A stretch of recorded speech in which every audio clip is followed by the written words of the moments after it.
Hello and welcome to our next video. In this video, we will be talking about solving nonlinear systems using a graphing method. We will look at this on the TI-84 calculator as well as using a graphing application online. To start with, let's talk about the calculator steps.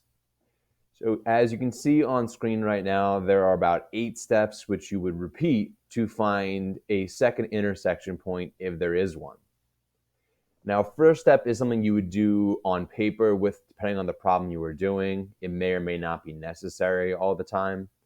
So you would solve all the equations for y or isolate y in all the equations, whether it be only 2 of them or in a special case, there might be more than 2.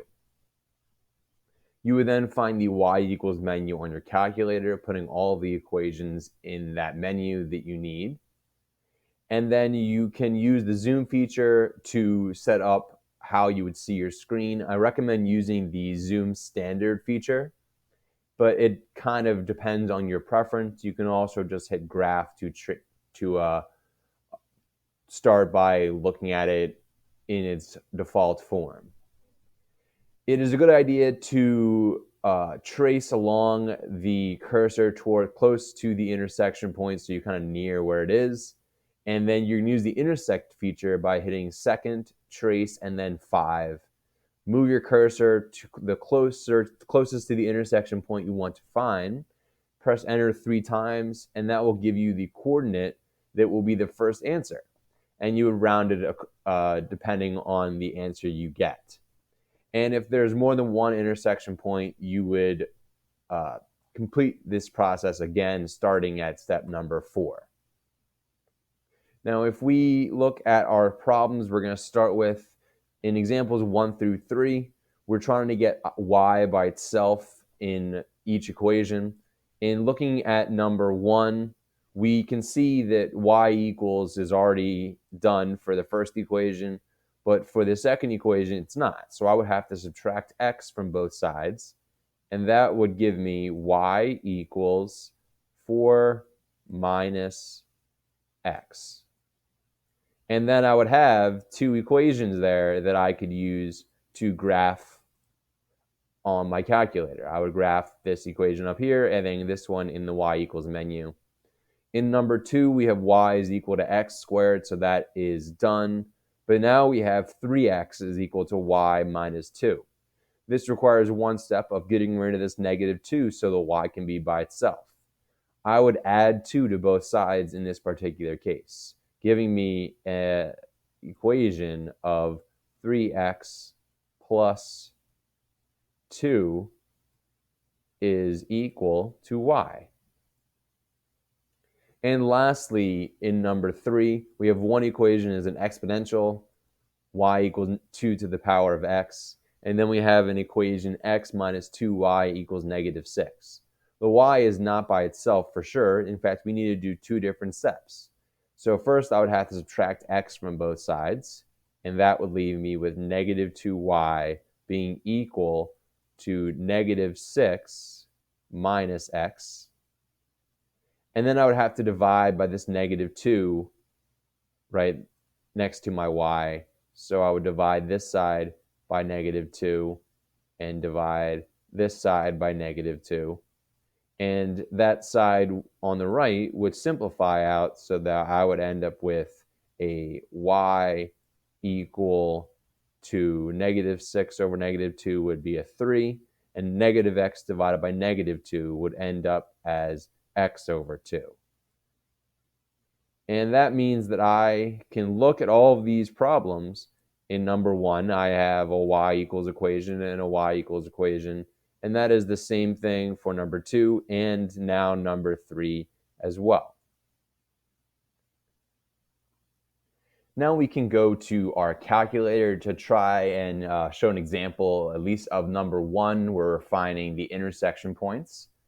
So let's pull up our calculator. As you can see, it's right in front of us now. And we're going to take the equations we found, and our first step is putting them into y equals once we've made them isolated y in each one. So in our y equals menu, you can see from number 1, I have the first equation and then the fixed y equals second equation. So I have that all done and ready to go. So the next step was setting up our viewing window. And if we click the zoom button and start to scroll down here a little bit to the zoom fit option, that is going to be the one that works the best most of the time, because it'll allow the calculator to find that intersection point easily for you. So if we click on that, we can see our parabola graph right there, and we can see our line graph as well. And we know that we can see both intersection points. So our next step was finding those intersection points using our calculator. So we're going to push the second button and then the trace button. And then the fifth one down is intersect. So we can just click on 5 to do that. So our first curve, and you can see where my cursor is on the calculator, is moving around there. So I want to move it to kind of close to where the intersection point is, right around my cursor is. And then hit enter once, twice, and 3 times. And we can see that our first intersection point is -2, 6. So we have solved part of this equation. We know that x equals -2 and y equals 6 to make the system work. And then it has a second answer that's going to work as well over on where my cursor is now. And that means we just do the same thing. We're just going to hit second, trace, and then 5. But the change we want to do is moving our cursor closer to the other intersection point that we visually can see on our calculator screen. And once we're closer to that point around there, we're just going to hit enter 3 times to make it find our second intersection point, 7, -3. And so we have 2 different answers for x and the y's to go along with them. And that shows how you would find the intersection point on our calculator. And this is specifically a TI 84 Plus calculator is what I'm using in this software. Now in this next part, we are looking at equations with 2 squared variables where we need to solve for y and take some square roots. So I'm just going to pick one of these, number 4, as an example to do for you guys here. And you're going to walk through these steps where we're basically going to put the circle, that's what this is right here. That's a circle equation for a circle at center is 0, 0 with a radius of 1. And you can watch some previous videos of mine if you'd like to go over how to find the circle equations. And we're going to be using our calculator to do that. So if we want to start, we want to look at our first example here. We know that this equation right here, y equals x plus 1, is already y equals. But our other one is not quite there yet. So we need to make it into first y squared is equal to 1 minus x squared. And so we have that set up. And now I'm going to use a square root on this and the right side as well. So now what that means I'm going to do is whenever I take a square root of something, the answer could be a negative or positive answer when it comes to equations. So that means one answer is going to be the positive square root of 1 minus x. And then the other answer is just going to be the negative square root of 1 minus x. So now that I have 2 equations, I'm going to put those positive and negative in y1 and y2. And I'm going to put my first original equation, y equals x plus 1, into y3 for step 5. So now if we pull up our calculator, we can do that again. So we just go into our y equals menu, and clear out our equations we just used. And we're going to type into y1 the positive square root of 1 minus x. And I'm going to put the negative square root of 1 minus x into y2. And then I'm going to put my regular equation, y equals x plus 1, into y3. And the calculator will basically do its best to graph this circle. It is not quite as easy to graph it on a graphing calculator as in a graphing application. So let's see how it ends up looking. Let's use our zoom 0 for zoom fit feature. So I kind of see how like the end of the circle is right there. And if I just zoom out once, I can kind of show you guys how this is going to end up looking if we just zoom out again here.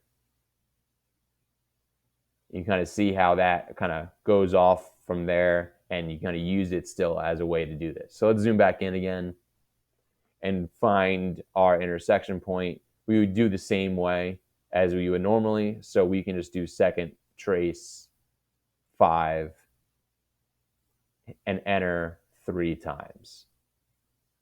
So we have one intersection point, 1, 0, and then you would repeat that process for the second intersection point between a circle and a linear equation, or just a line. To finish things off, let's use a online graphing application, and we're going to be graphing our number 5 here. And the good thing about this particular graphing application is that we're going to be able to graph this equation as is. X squared plus y squared is equal to 16. And it already gives us our circle. And then x plus y equals 4 gives us a line. And this particular graphing application can give us these intersection points simply by clicking on our points there. And if we go back to our earlier examples, I can take number 3, the most steps in there. And if I want to use my online grapher, I can just type it in as is. And then our second equation, which is a little bit harder to use, becomes very easy. And we see our exponential equation and our line, and very easily we can tell the -6, 0 and 2, 4 are the 2 intersection points and the solutions to this system. And this is everything you need to know on solving nonlinear systems using graphing, whether that be on a TI-84 calculator or using an online graphing application. Thank you for watching.